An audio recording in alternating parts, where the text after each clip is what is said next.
Our speaker today is George Asquith. George is a member of our committee and she's a postgrad research administrator at Bournemouth University. She's also an active member of Faith to Faithless, a section of Humanist UK which supports people who are leaving high control religions. I'm sure that she's going to give us a very interesting talk, so will you please give George a really big welcome.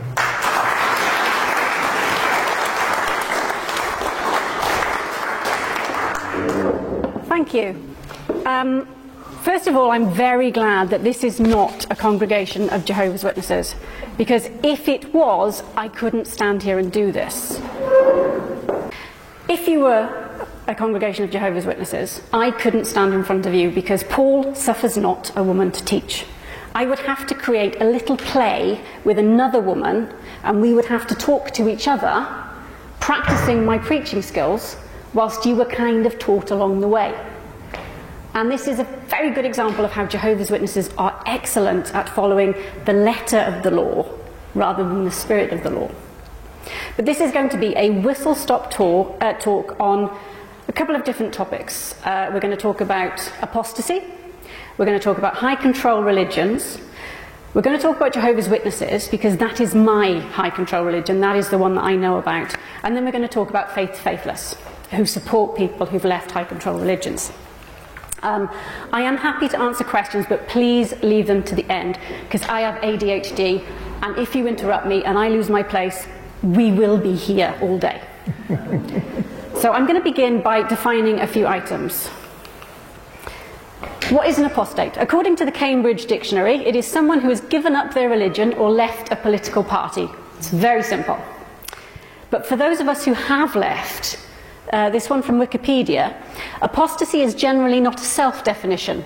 Few former believers call themselves apostates due to the term's negative connotations. These are some of the connotations. These are all quotations about from Jehovah's Witnesses about me, about apostates, people who have left and are now doing something else. I particularly like the satanic rabies one. But I am considered to be mentally diseased because I am an apostate.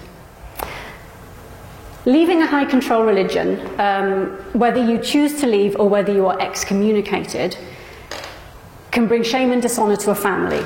It can lead to emotional, it can lead to physical abuse, it can lead to isolation and loneliness, depression, self-harm, and worse.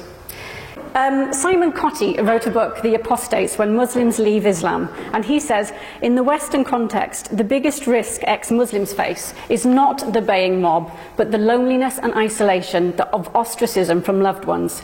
It is stigma and rejection that causes so many ex-Muslims to conceal their apostasy. And for many scholars, apostasy is considered actively working against a religion. They assume that you are bitter and vitriolic, as we kind of have here.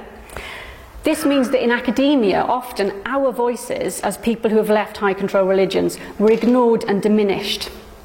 This is starting to change. I currently work with a group of ex-Jehovah's Witness academics, and we are looking at how we can change that narrative. We don't know how many people have left high control religions in the UK.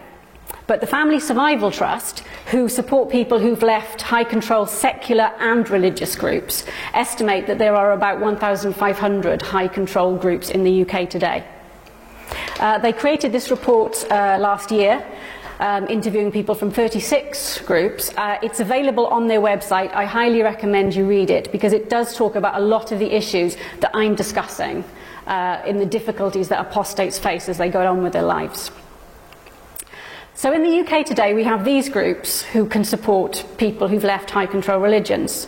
Faith to Faithless, the Family Survival Trust, and the ex-Muslim Council of Britain are all based in the UK. Recovering from Religion and Yanya Lalick, her organisation, they're based in America, but they have a lot of people in the UK who use their services.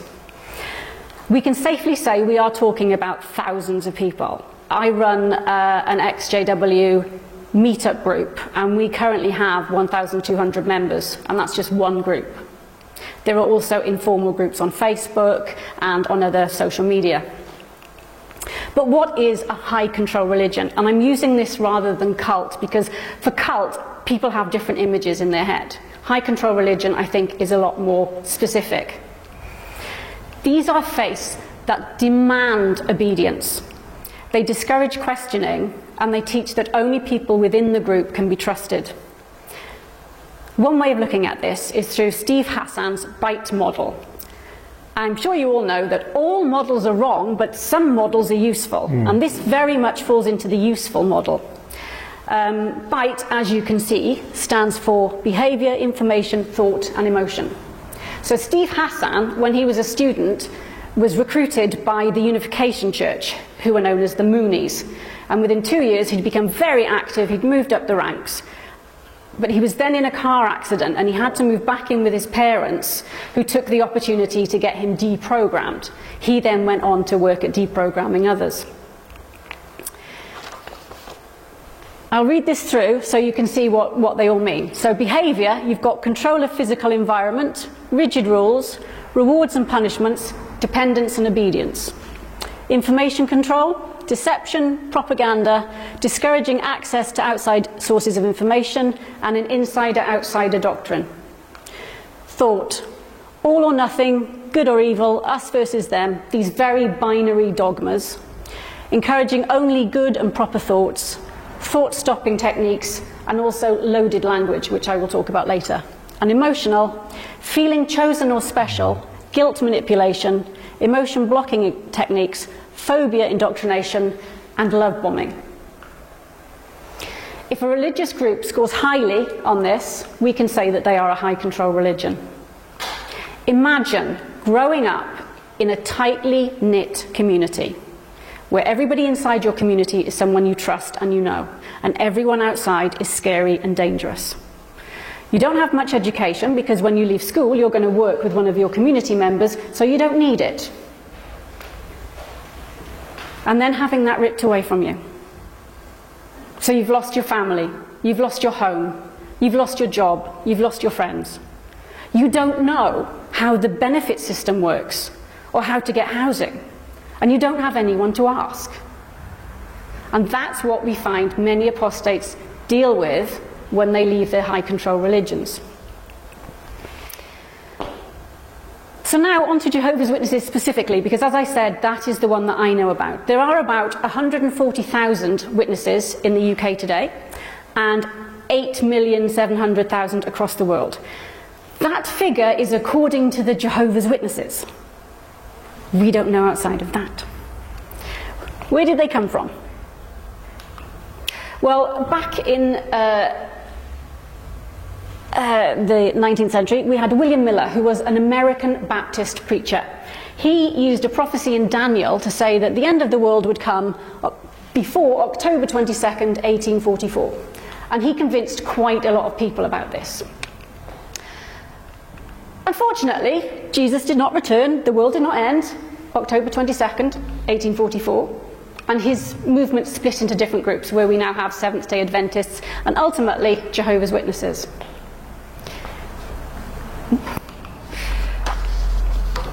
This is Charles Taze Russell. He started the organisation as we know it today, but it wasn't called that in his day. In his day, they were called Bible students. Russell founded the faith, but it was his successors, Joseph Rutherford and Nathan Knorr, who really developed what people would recognise today as Jehovah's Witnesses. He was born in Pennsylvania and worked with his family in a haberdashery store. He and his father started a Bible study group, very influenced by the kind of Adventist preacher that William Miller had been. They differed from mainstream Christianity. They didn't believe in hellfire, they didn't believe in an immortal soul, and they didn't believe in the Trinity. And eventually he sold the family business and dedicated his life to this. In 1878, Russell decided that would be the date that Christ would return. And in 1878, it didn't happen. But his original view was 1878 would be the start, 1914 would be the end. 1914, everything would end. Governments would end, the dead would be raised, it would be the end of the world.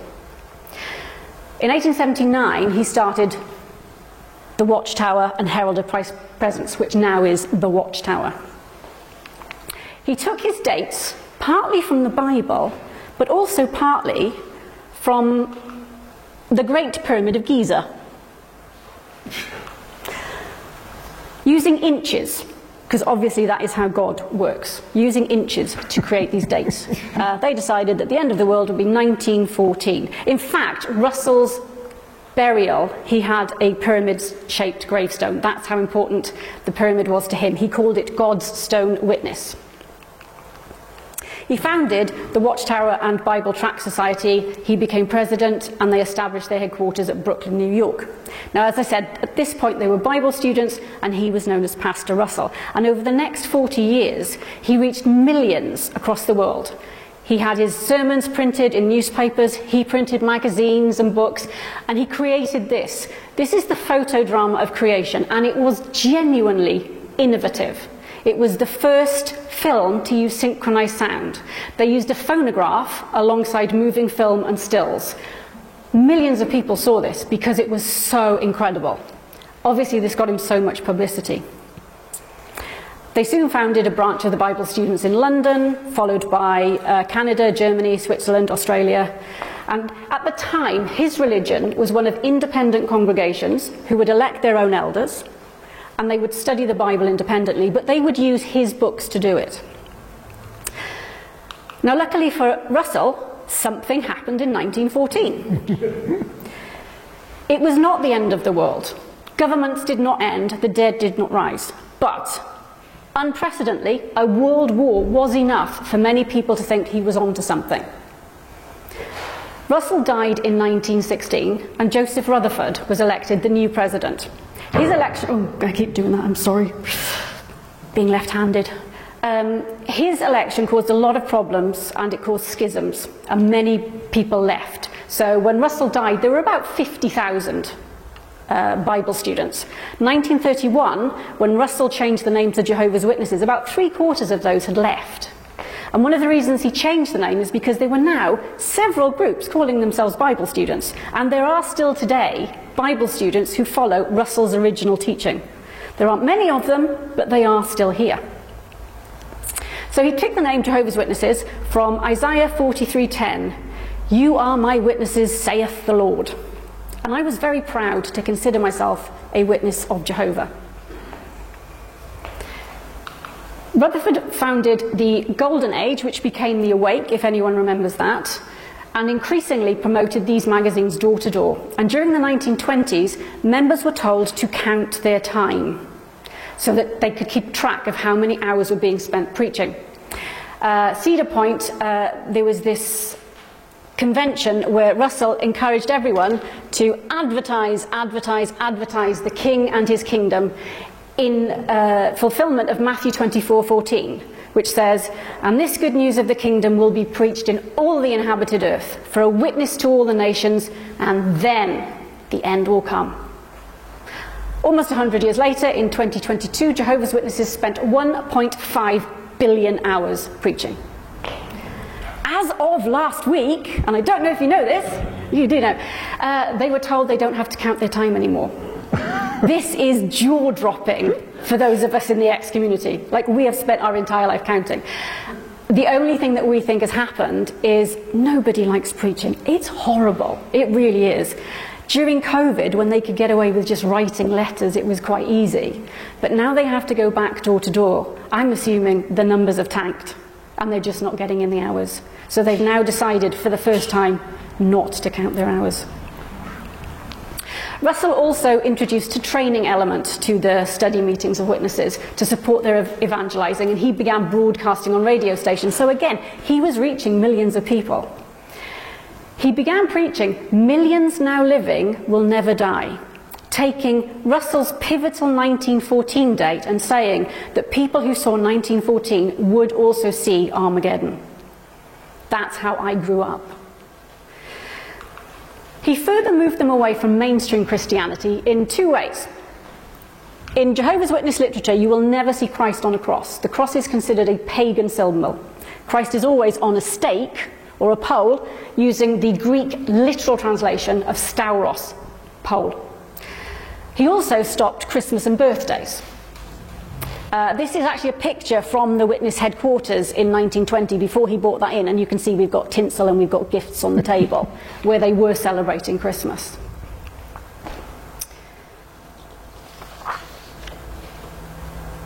He stated that Christ's reign would begin in 1925. At this point, people like Moses and Abraham would be resurrected to the earth. Many of his followers then sold up. 1925 came and went. Again, membership crashed. But he used this opportunity to further control the congregations. So now you couldn't elect your elders. They had to be appointed by Jehovah's Witness headquarters. He also tightened their anti-nationalist stance. So I was not allowed to sing the national anthem. I wouldn't have saluted a flag had I been in America. By this point, we had more Jehovah's Witnesses than they thought were going to heaven. Jehovah's Witnesses decided that it's a literal number, 144,000 in Revelation 14:1. That is the number of people who are anointed and will be going to heaven. But we've now got more than 144,000 Jehovah's Witnesses, so what's going to happen to the rest of them? He came up with the idea of the great crowd. So the great crowd would be people who lived on the earth. They would live forever. They will hunger no more, nor thirst any more, neither will the sun beat down on them, nor any scorching heat, because the Lamb who is in the midst of the throne will shepherd them and will guide them to fountains of waters of life, and God will wipe out every tear from their eyes. And this is what most Jehovah's Witnesses believe will happen to them. It's what I believed. Rutherford died in 1942, and he was succeeded by Nathan Knorr. Knorr was very much a bureaucrat. He organised preaching, he developed training for missionaries, and he developed branch offices around the world. He was also the one that brought in the ban on blood transfusions in 1945. They began buying a lot of property in Brooklyn, which they then sold off in 2018, bringing a healthy amount into the coffers. They also developed their own translation, the New World Translation of the Holy Scriptures. This one. And most of the scriptures that I'm quoting today are taken from this. And there was a further tightening of discipline with disfellowshipping and shunning of members. From the late 1960s, the year 1975 was mentioned. In the literature, 1975 was the end of 6,000 years from Adam. So they didn't say in the literature that this would be the date of Armageddon. They did say it was an important date because it is 6,000 years. Verbally, however, they did imply Armageddon would happen by 1975. There was a very famous talk where the speaker said, "Stay alive till 75." But in the literature, they did continue to say things like this, that Armageddon is only a few short years ahead of us.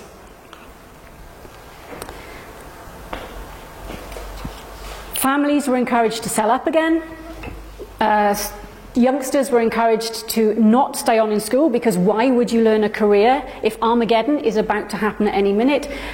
Families were also encouraged not to have children, and I knew a lot of people who did not have children because they were waiting for Armageddon.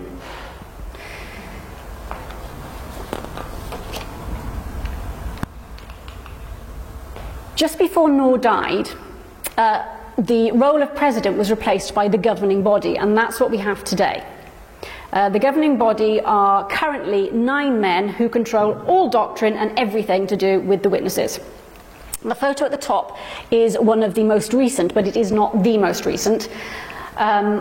This chap here, this is Anthony Morris III. He has mysteriously left, and we don't know why. It's almost unheard of for somebody to leave the governing body. Even if you're ill, they keep you on there. These men are definitely going to heaven, and they will definitely take part in the slaughter of millions. Anthony Morris was great fun, which is why we kind of miss him. He decided that it was the gays that invented tight trousers and you shouldn't wear them. And he also likened Armageddon to his experiences in Vietnam, describing bodies like popped hot dogs. So he was great fun to listen to. Within a few years of Knorr's death, there was another purge of leadership because of this Armageddon teaching. Like I said, if the people who saw 1914 are also going to see Armageddon, Time was running out by the 1980s. Some felt that this needed to be revisited, and they were ultimately kicked out. The old guard won, and this magazine was produced in 1984. 1914, the generation that will not pass. I remember this, and I remember being very aware that Armageddon was going to happen any minute now. Obviously, all of those people have died, because we're now in 2023. In 2010, finally in 2010, they changed their teaching. And they decided to create an overlapping generation, although they don't call it that. So, what they say is Jesus evidently meant, and I have to say, Jehovah's Witnesses are fabulous at using the word evidently. Evidently meant that the lives of the anointed ones who were living in 1914, so the people who thought they were going to heaven, would overlap with the lives of other anointed ones who would see Armageddon. So basically, if you think you're going to heaven, and you thought that before the death of the last person here, you can't. In this overlapping generation. So we now have, well, maybe 30, 40 years before Armageddon has to happen, but the expectation is it will happen any minute. And fairly recently they gave a talk where they basically said, we are in the last days. We are in the final part of the last days of the last days. This is constantly being ramped up. And every time we see something in the news, this is ramped up in the rhetoric. So, a quick summary of their beliefs. The Bible is infallible and literally true. They are old earth creationists, so whilst they accept that the universe took eons to develop, Adam was created 6,000 years ago, the flood happened 4,500 years ago. They reject the Trinity. They believe humans were created as living souls, and therefore your soul is merely your life force. And when you die, there is no hell, death is non-existence. Armageddon is imminent, and those who survive, those who are resurrected, will shape the world into this paradise. All animals and humans will become vegan and live together in harmony and peace for eternity. 144,000 elect are ruling in heaven, and in 1914 Jesus did return. It was just invisible and you didn't see it. I believed all of that until I was in my 30s, and I have to admit that never appealed to me. I used to joke that my paradise would be sushi bars and avant-garde theatre. This was just not me, but I wanted it for other people. I wanted there to be no suffering in the world.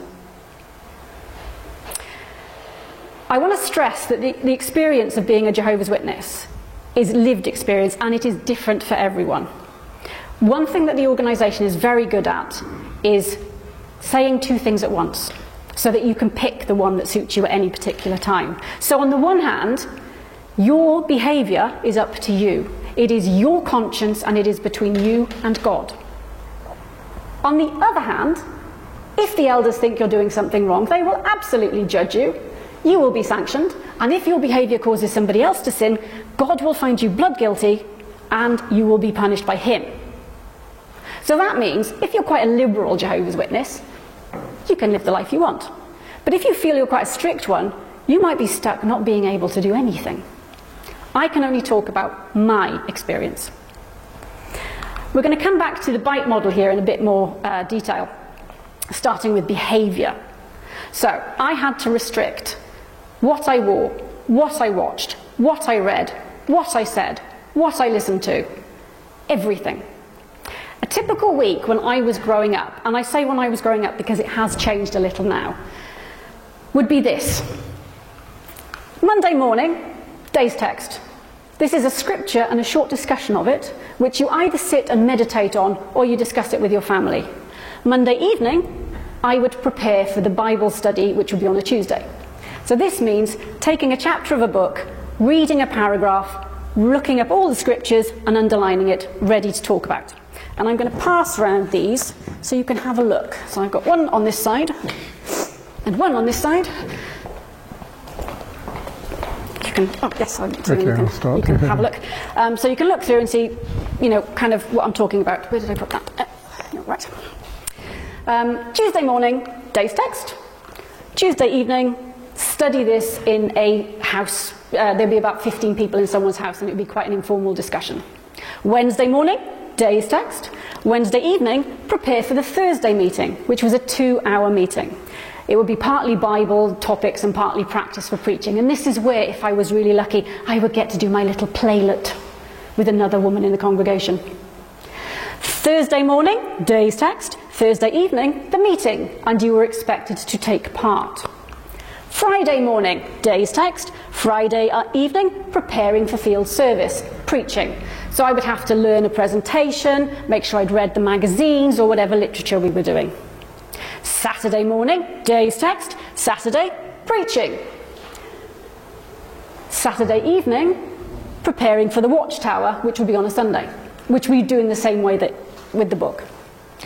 Sunday morning, day's text, followed by the meeting at the Kingdom Hall. Again, this was a 2-hour meeting, probably followed by even more preaching.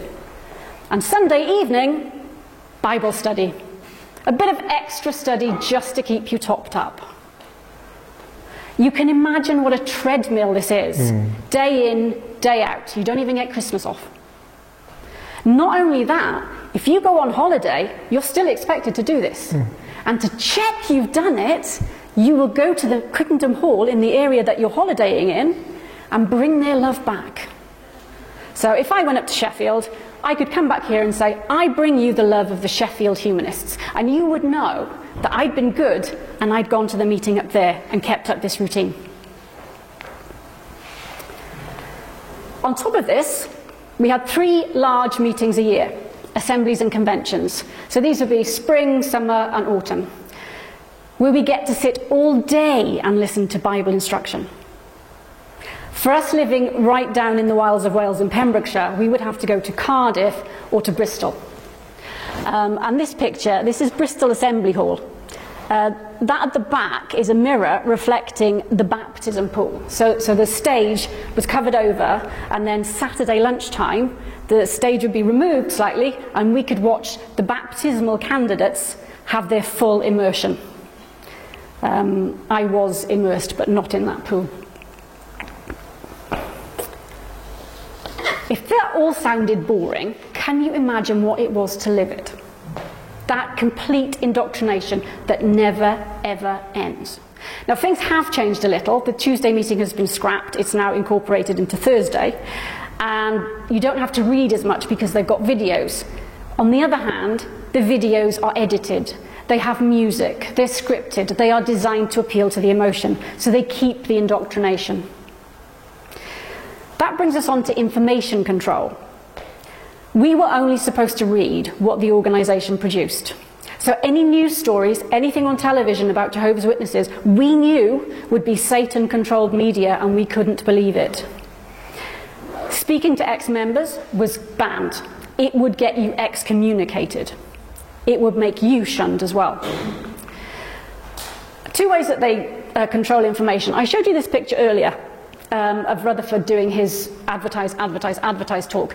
Now this was a public hall. They just hired it for the event. And as you can see, we've got American flags. Because of the anti-nationalist stance, when you see that picture now in witness literature, those flags are edited out. Just so nobody asks any uncomfortable questions as to why such an important event, and Jehovah's Witnesses genuinely believe that this event fulfilled Bible prophecy, had nationalist flags in them. And this, quote mining.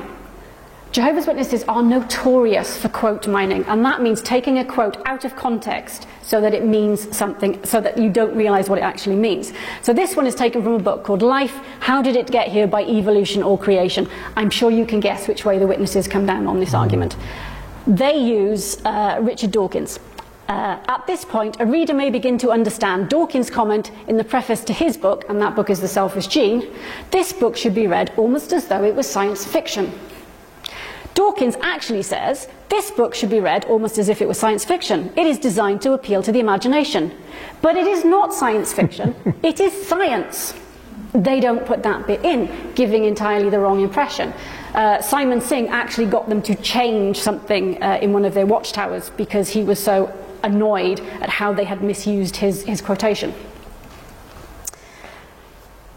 Everyone outside of the witnesses was controlled by Satan. So this is part of the thought control that they also use. So everyone, all of you, are wicked and not to be trusted. And we used loaded language and thought-stopping techniques. Doubt was to be rejected because it would lead to shunning. So you were invested in remaining a believer. Loaded language is a subject in its own right, the use of language to manipulate. For example, Jehovah's Witnesses have kingdom halls, not churches. This was mine. This is in Pembroke Dock, down in Wales. This is where I attended. It's exactly the same as a church. But if you start saying church to a Jehovah's Witness, they will get so uncomfortable because they are ingrained that they don't go to church, they have a kingdom hall. They also call their religion the truth. Now, I don't want you to read what's on the next slide. I just want you to look at how many times the word truth is used. They talk about coming to know the truth. How long have you been in the truth? Are your family in the truth? And can you imagine what it's like to have your religion constantly referred to as the truth? How that's going to prime your mind, particularly if it happens from childhood onwards. And finally, emotional control. We were Jehovah's happy people. Hashtag best life ever. We were expected to be positive. We called everyone brother and sister. And that creates, in Dr. Heather Ransom's terms, a fictive kinship within the congregation. They are all your family. Whilst we were told God loves us, we were also told that we were sinners and we were not worthy. So we are loved bombed within the congregation, but every time we go knocking on doors, people are rude, and that reminds you that people in the world can't be trusted. We knew the cost of leaving, disfellowshipping. This is taken from the Watchtower in 2017. Despite our pain of heart, we must avoid normal contact with a disfellowshipped family member by telephone, text messages, letters, emails, or social media. So, if your daughter is disfellowshipped or your son is disfellowshipped, you can't even answer the phone to them.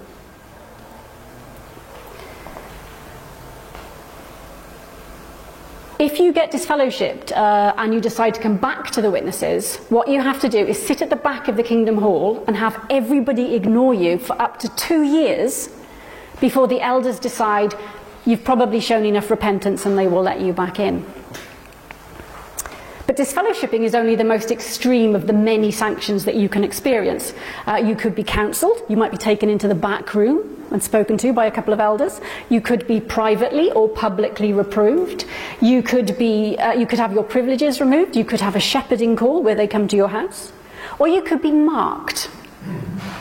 If you're marked, you're soft-shunned. All of this is explained for the elders in this book. This is Shepherd the Flock of God. It is a secret elders manual. I did not know this existed when I was a Jehovah's Witness, and a lot of rank and file Jehovah's Witnesses today do not know this book exists unless they're elders. The organisation tells them that they are not to let anyone outside read this. And in a letter to the elders, you can see, there is no objection if an elder personally spiral binds or laminates his own textbook or does so for other elders. But outside companies, unbelievers and sisters are not permitted to do this work. I could not even touch this book, let alone open it and see what's inside. This book describes to elders exactly what they're supposed to do in different situations when they have judicial matters. As I've said, they don't want anyone outside to read it. So I would like to stress that you cannot read this book, even though it is freely available on the internet, because they've had to submit it in various court cases. So if you Google it, you can find it. But don't read it.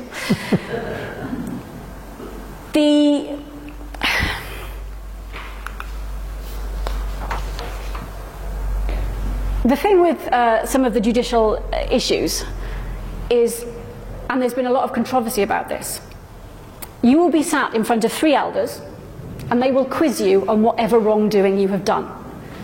and they want details. And sometimes that's about sex, because you cannot have sex outside of marriage. And by sex, I mean anything, like even, a bit of heavy petting. What has happened in the past is you've had young people, even underage people, brought before 3 men and being made to give incredible detail on what they've done without any parent present, because this is part of the judicial process. I was marked. So this is, if anyone is not obedient to our word through this letter, keep this one marked and stop associating with him so that he may become ashamed. But yet do not consider him as an enemy, but continue admonishing him as a brother. So what happens when you're marked is you don't get kicked out. But outside of the Kingdom Hall, no one will socialise with you, because bad associations spoil useful habits. Things that you can be marked about include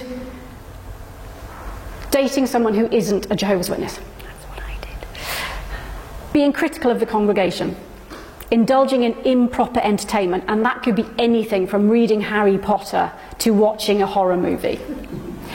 What happens is somebody gives a talk about you and what you've done, like this, but they don't mention you by name. Everybody in the congregation knows who they're talking about, but you don't get mentioned by name. And then everybody knows that they are not supposed to associate with you outside of the hall. I was so indoctrinated that when they told me this was going to happen, I turned up and I listened to that talk because I thought I deserved it. And I've never been so humiliated, but I still sat there and let them do it. So how can someone believe this? And how can someone do that to themselves? Now, it's something that's being increasingly studied. But the important thing is to remember that anyone can end up in a high control group. Now, maybe you, as humanists, would not fall for a religious group. But there are secular groups as well. And Jehovah's Witnesses don't give you their most outlandish teachings on the doorstep. They appeal to the vulnerable. They appeal to you wanting a better world. Like Steve Hassan, Dr. Alexandra Stein has lived experience of being in a high control group. In her case, it was a political group. And she wrote this fantastic book, Terror, Love and Brainwashing. She talks about something called situational vulnerability. So this is the interplay of personal factors and structural contextual circumstances that render a person vulnerable to exploitation or abuse by others. So it's the situation that you find yourself. Imagine you're a new mum, you've got a baby, you're at home, so you're there when the witnesses call, but you're very tired. And this kindly old lady starts to talk, and you say, "Oh, no, sorry, I've just put the baby down, I'm too tired." She says, "Oh, I completely understand. I mean, I've got 3. Like, no one can prepare you for just how tired you are. And then how much you worry." And you think, yeah, well, the news, Ukraine, cost of living crisis, Israel, yeah, it is worrying. And she says, the world wasn't meant to be like this. I'm sure when you were in school, you said the Lord's Prayer. Like, well, you weren't religious in school, but you went to assembly and you said it. Do you remember? You said, "Our Father, who art in heaven, hallowed be thy name." And then you said, "Thy kingdom come on earth as it is in heaven." Do you think heaven is like this? Well, you're not sure if you believe in heaven, but if you do, it's got to be better than this, because it's heaven. And she says, who gave us the Lord's Prayer? Jesus. Do you think Jesus would ask us to pray for something that was never going to happen? And we're off. There are some wonderful videos on YouTube by a guy called Theramin Trees about indoctrination and how you can be indoctrinated as an adult or as a child. The experience is very different, joining as an adult and joining as a child. I was obviously a child, I was brought up in this. People don't join the witnesses because they're stupid. They join because they want a better world. They want their family. They want to support a good cause. If they're religious, they want to please God. And I want to talk about the emotional experience of growing up in a high control group. For those of us who struggle to leave, it can be overwhelming because as individuals, we are biologically programmed to believe our primary caregivers. From my earliest memories, I was indoctrinated within a tightly knit group with images of violence. These are all from the children's book. Now, those of you who went to Sunday school will know that when they talk about the flood, it's all the animals going in 2 by 2. This is what we had. We've got a mother and daughter waiting to drown. I was so upset by that as a child.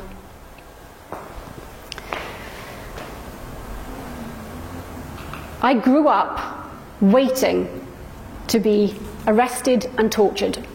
I knew it was going to happen. All my friends were going to die at Armageddon. And these are the images that I grew up with. I don't know if you can see, but I reckon that's Will Smith. I would go to bed at night and I would pray to Jehovah to make all of my classmates Jehovah's Witnesses so that they wouldn't die. And if I forgot anyone, I would feel so guilty. If this stands over the top, this is still from a video that witnesses were recently shown, where they dramatise that whole experience of being arrested by a SWAT team and taken off. In school, I was constantly reminded that I was different. During assemblies, I would have to go to the library, I couldn't take part in Christmas, I couldn't take part in Easter, I couldn't have birthday parties, I couldn't go to birthday parties, I had to stand apart. I was lucky that I could do some curricular activities, but they had to fit around that routine before. And I can say I had gifts. Some people think Jehovah's Witnesses don't get gifts because they don't do Christmas. My parents opted to celebrate their wedding anniversary as the day that we as a family would exchange gifts. But imagine how isolating that is for a child. I also knew that if I needed a blood transfusion, I would die. I'm going to read this. This is an Awake from 1994. These 3 children died because they didn't accept blood. Lisa Cossack, who is 12, she explained that it made her feel like a dog being used for an experiment, that she felt she was being raped, and that being a minor made some people think they could do anything to her. She hated seeing someone else's blood going into her, wondering if she would get AIDS or hepatitis or some other infectious disease from it. And chiefly, she was concerned about what Jehovah would think of her breaking his law against taking someone else's blood into her body. The quotation below it is the judge in the case. Elle is a beautiful, extremely intelligent, articulate, courteous, sensitive, and most importantly, a courageous person. She has wisdom and maturity well beyond her years, and I think it would be safe to say that she has all of the positive attributes that any parent would want in a child. She has a well thought out, firm and clear religious belief. Bullshit. I would have said exactly the same, because I was coached in exactly the same way that Lisa was coached. It is not wisdom and maturity to use rape as an analogy for a blood transfusion when you are 12. It is being coached by adults.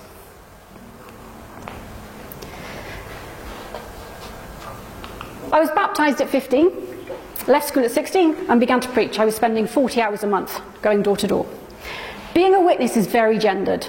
Men can reach out and become elders and have responsibility. Women can clean.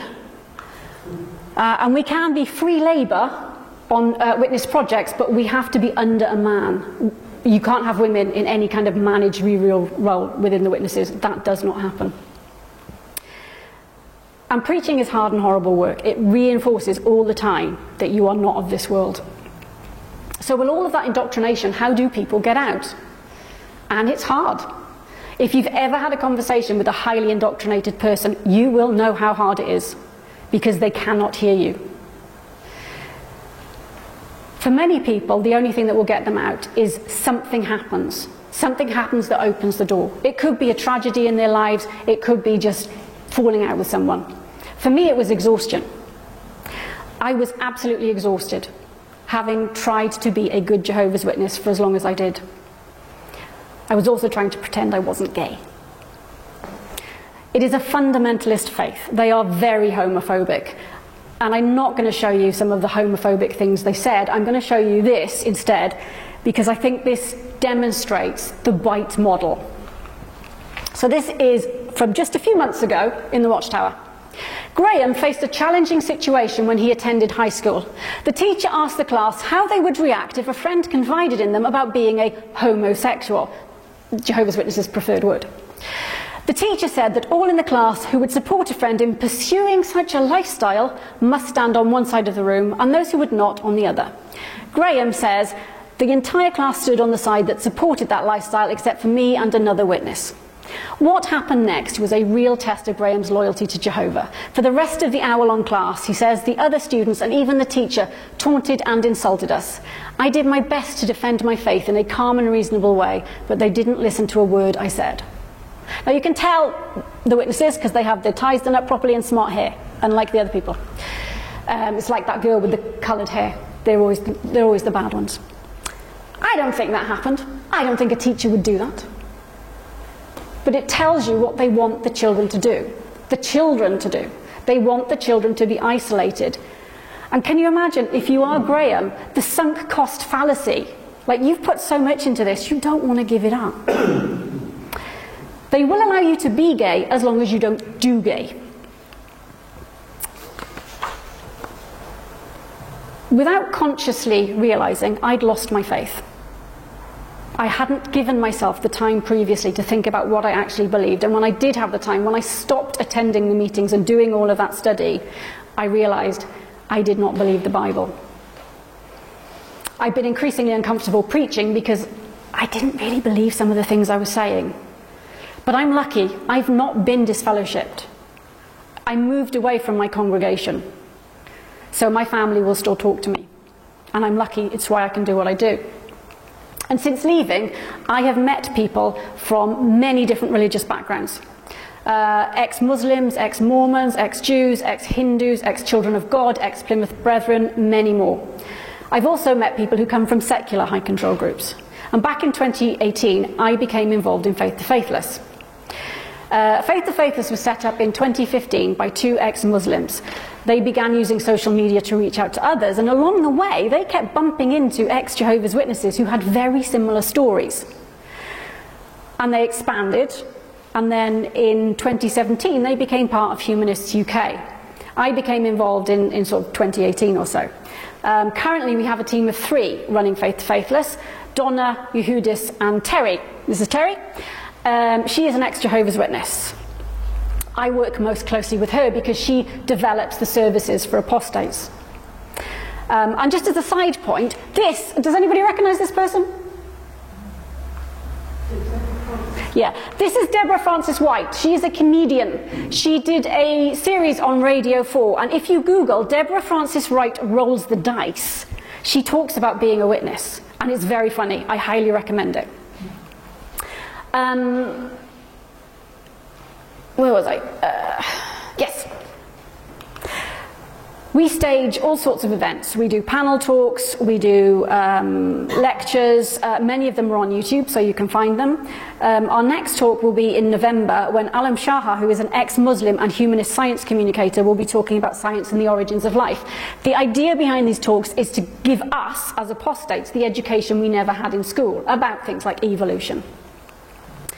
We're also doing research on the effects of leaving high control groups, and this is being done with Canterbury, Christ Church University and the Open University. We'll be producing some papers on this. We also provide training for frontline services and safeguarding professionals to help them understand the issues that apostates face, particularly the harmful consequences of some cultural and religious practices, and the danger that that can cause to apostates, and also shunning and isolation, what that does to someone, and child protection. High control groups, children are very vulnerable within these groups. Jehovah's Witnesses have been in the news over the past years over child sex abuse scandals, particularly if you Google the Australian Royal Commission, which looked at charities in Australia, and then the Charity Commission in England and Wales looked at charities in the UK. We can't say that there are any more abusers within the Witnesses than in any other organisation. You know, there are abusers in every organisation. The difficulty is, because of their lack of safeguarding policies, because of this idea that everyone within your organisation can be trusted and no one outside, it becomes far harder to report and whistleblow. And this is where the vulnerability really becomes an issue. Faith the Faithless are currently developing a support helpline for anyone who has left or is currently considering leaving a high control religion. These will be manned by highly trained volunteers. I've seen some of the training and it really is in depth. Many of whom have lived experience of leaving high control groups. This will be launched in January, and we're hoping it will help offer a listening service for people who leave high control religions. You can follow Faith the Faithless on social media, Facebook, Twitter, and X, and all of those. And we advertise our in-person meetups there. Now, you won't be able to see that because it's far too small, but the point is, they never tell you where the meetup is because of safeguarding. You have to email Faith the Faithless to find out where the meetup is. And it's the same with the online ones. To get the link, you have to email Faith the Faithless. And this allows them a light touch vetting to ensure that the safety of the people who attend. In this area, it's me and Alia who do the meetups. We alternate between Bournemouth and Southampton. This was our very first one last year. The next one hopefully will be next month, and it will be in Southampton. Alia's arranging that one. We also have in-person meetups in Sheffield, London, York and Manchester. So across the country we're developing these. And it is really rewarding work. I have met incredible people, and I am so lucky to do what I do. And if there's one takeaway point I would like you to remember from this talk, it's the importance of groups like Faith the Faithless in offering support for people who've left high control religions. It's the dangers that apostates can find themselves in. And they need to learn how to make friends, learn how to make a life, cope with losing family, being shunned, and being able then to thrive as survivors of high control religion. Thank you.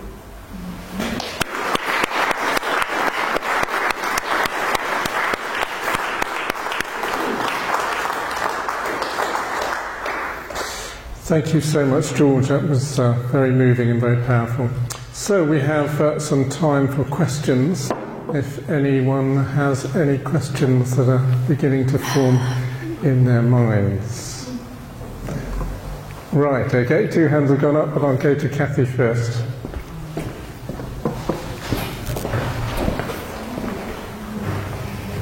Yes, yeah. Very bad with this. I'm just curious, how on earth did you manage to get any exams? Where did you find the time? It's hard, yeah. You've got to fit it around everything, yeah. I was lucky in that I'm quite an academic person. So I would... You have money time. When you come home from school, you've got 3 hours to go within 2 hours studying. You would be amazed how quickly you can learn to underline a watchtower.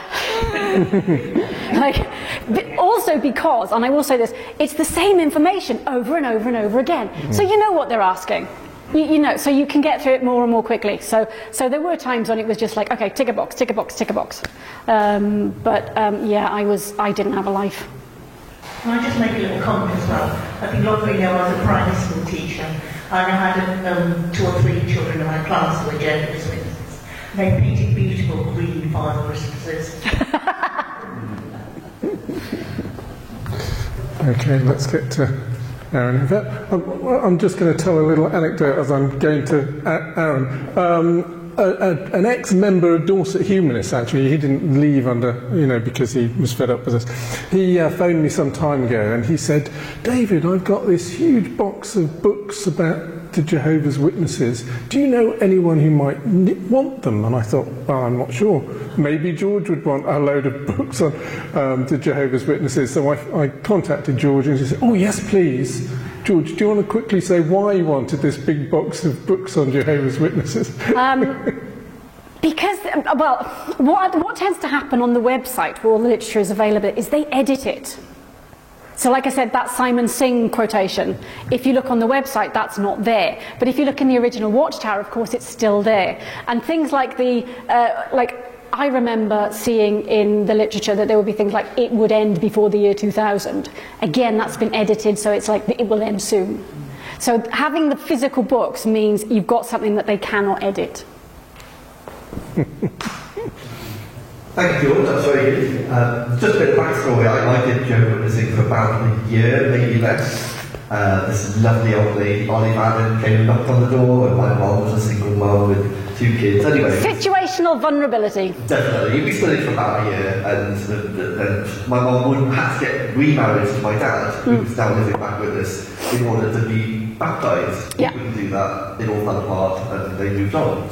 Anyway, your family. So I'm guessing your family were Jehovah's Witnesses. You've moved away. Are you still in touch with them? Are they still allowed to talk to you? That kind of thing. Yes, because I haven't actually been disfellowshipped, they are allowed to talk to me. It is a loophole. And I am incredibly lucky because I know people in my situation where the family just doesn't, because they go, well, you're gay and we don't support you, so that's it. So my family are incredibly liberal for Jehovah's Witnesses. And I'm lucky in that. Yeah. Okay, come to the back. Thank you for being a liberal. Yes. Hello. Auntie was raised in a Heidemann religion, and just from your own lived experience and from the people that you've had contact with through faith-to-faithness, how do you feel people move beyond a place of kind of anger or resentment? Because I've experienced a lot of that. I was just curious as to... Everybody, everybody has their own journey. And I think deconstructing the faith and understanding indoctrination can go a long way towards that. Because when you understand how much your thinking processes and the thinking processes of the people around you were affected by that indoctrination, it can help you move forward. There are still things that I'm angry about. Like, I am really, really angry about the blood transfusion thing. So I don't know that some people ever get completely over it, but I do think a greater understanding really helps. I mentioned the Family Survival Trust. They also run online support groups, and one of the nice things about their support group is they deal with psychoeducation. So they give you something to think about, some psychological thing, and I think that can be very beneficial. Okay, come to Toby. Hi. You mentioned in the sort of research you did into the high control groups that there are a few secular ones as well. What particular groups would they be? Is it mostly multi-level marketing or are there other? I don't know a lot about them. I will say that. I know, like, for example, Alex Stein, she was in a left-wing political group in America. I don't know the names of the secular groups particularly, because that's not my area. I just know that they do exist. But multi-level marketing generally can be a red flag. Yes.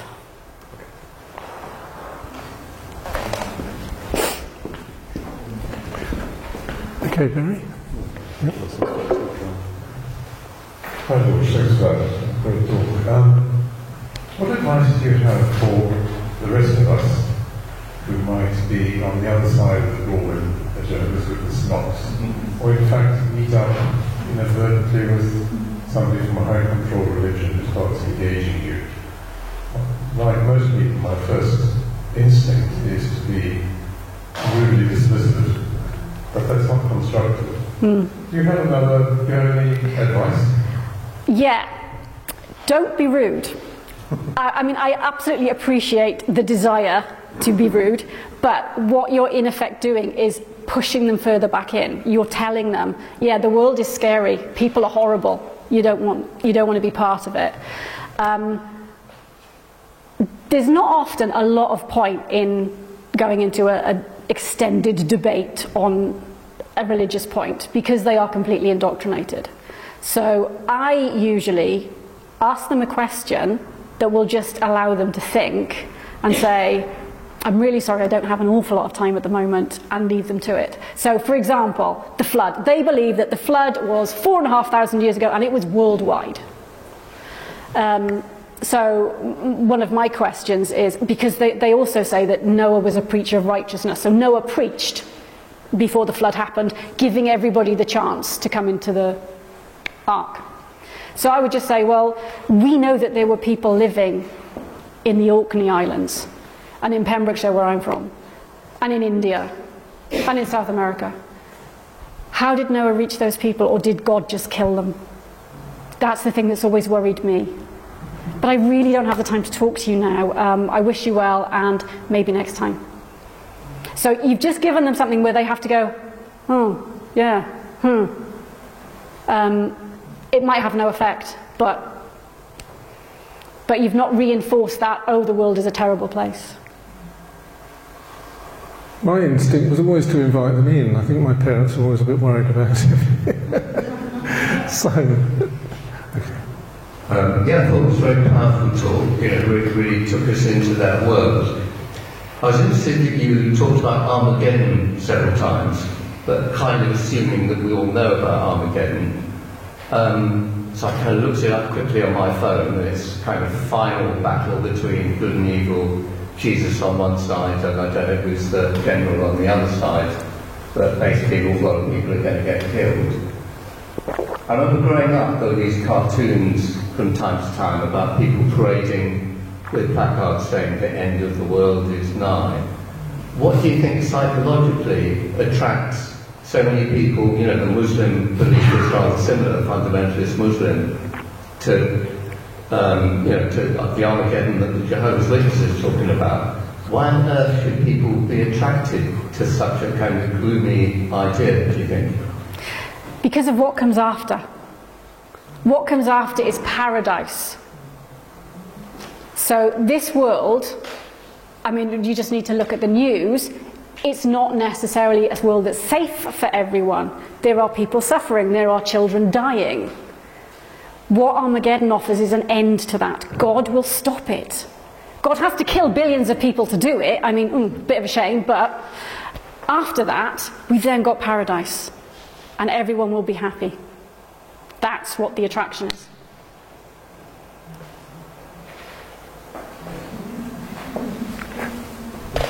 I just wanted to share a quick thought before I ask you a question. And that was... Just make sure that's on. So. Oh, it is on, yeah.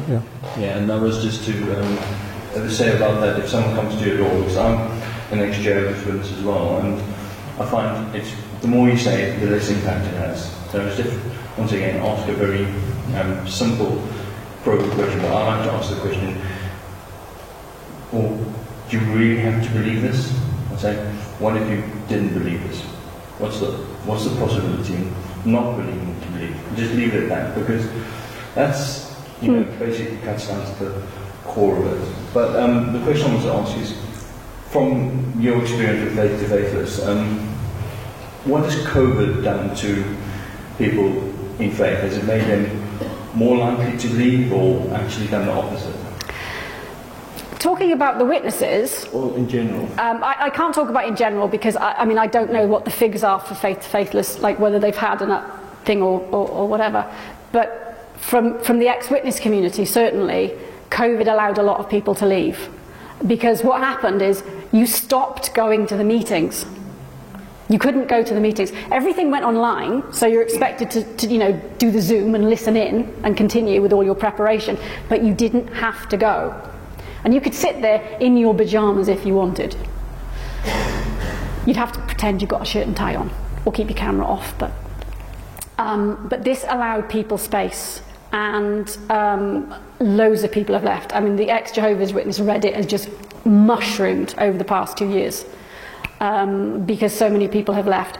It also allowed a lot of people to be what we would call PMO. So there are 4 acronyms. PME, PMO, POMO, and POME. So it's physically in, mentally in. That is a true believing Jehovah's Witness who attends all the meetings. Then you have a PMO, so that's a physically in. For various reasons they can't leave, they don't want to lose their family, but they don't believe it anymore. So they're like our secret agents who are still in. Then you have your POMO. I'm a POMO. I am physically out and I am mentally out. I don't believe it. I don't attend. The hardest is people who are POME. The people who are POME are usually disfellowshipped. They're excommunicated. They are physically out of the organisation, but they still believe it. They just think they're going to die at Armageddon, and they live their entire life expecting to die at Armageddon. It's a horrible, horrible place to be in. COVID certainly allowed a lot more people to be PMO, physically in but mentally out, because they didn't have to do anything. They just had to tick a box and say they'd written a couple of letters and, pretend to tune into a couple of meetings. Now that they've started going back, I think a lot of people are leaving because they just don't want to physically do it anymore.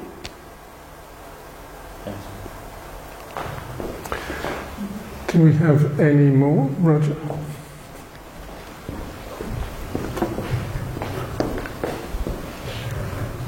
In terms of rescuing people from these religions, is the law helpful or influences the rather people trying to leave in terms of helping people? I don't know that the law particularly makes a lot of difference here, because it's not usually a legal issue. There's not usually a law involved. One of the things with the Family Survival Trust report that I showed you, they are looking at coercive control. So currently, legally, coercive control only happens within a family. It only happens within the domestic environment.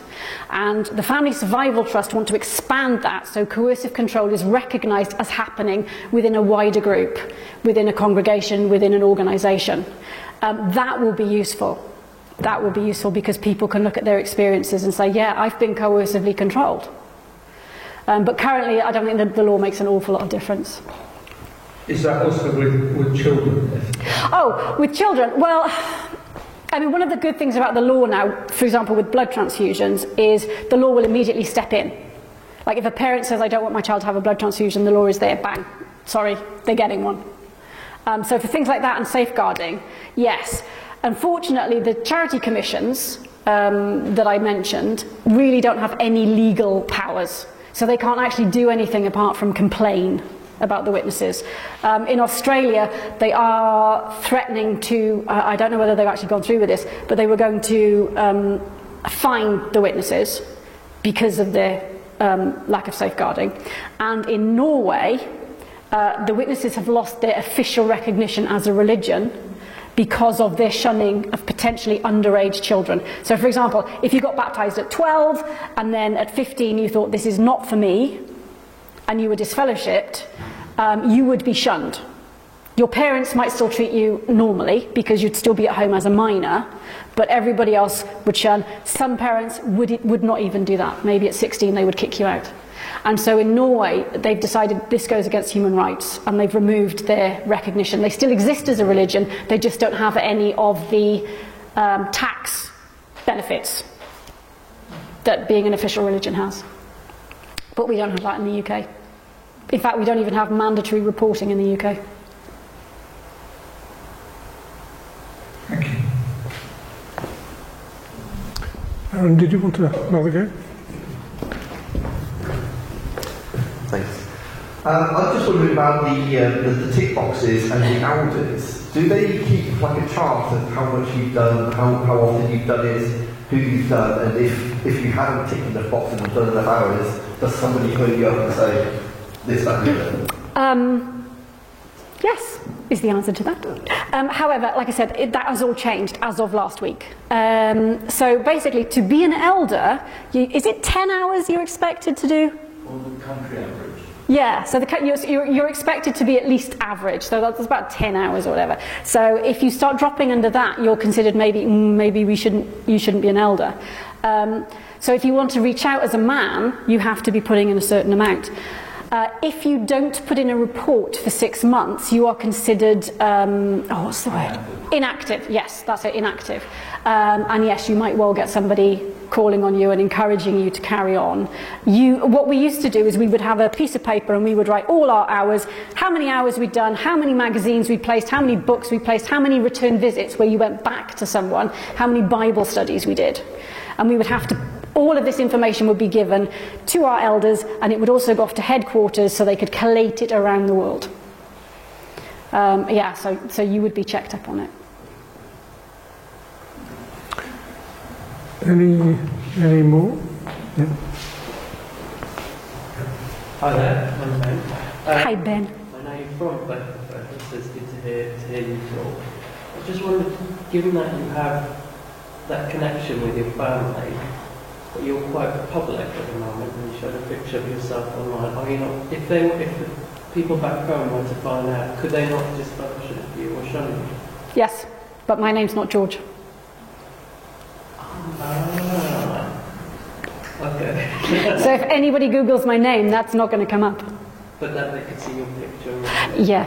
There's a slight- If I'm of the opinion, if it happens, it happens. I do it under, so for the rest of you, George is my nickname. Everybody knows me as George, but it's not my real name, and the people who know me in my congregation know me by my real name. And so generally they wouldn't necessarily pick up on the fact of George. But I do take the view that if it happens, if I am seen, I will take the consequences.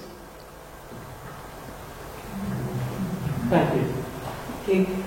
So, if somebody worked out the connection with you and Faith to Faithless, would your family be in danger of being shunned?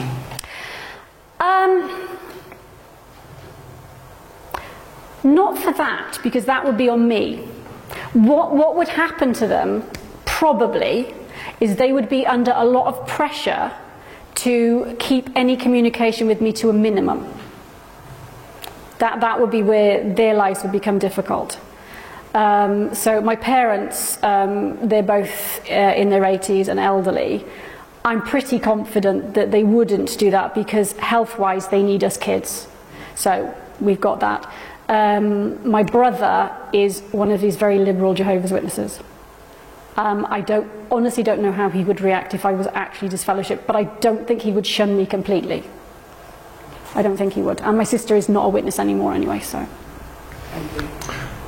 George, would you be happy to share the story of how you got your nickname? Okay. So, back in primary school, I was a tomboy. And I actually have a Welsh name. Well, I'm not going to say it because this is going on YouTube. I have a very Welsh name, and nobody could say it. So one of my teachers, when I was about 11, 12, said, "You're like George from the famous Five." And I am now in my 50s. I love that Enid Blyton link there, yeah, brilliant. Okay, well look, I'm going to ask Chris Smith to speak in a minute and give us an update about the Uganda schools, but please give George a big round of applause.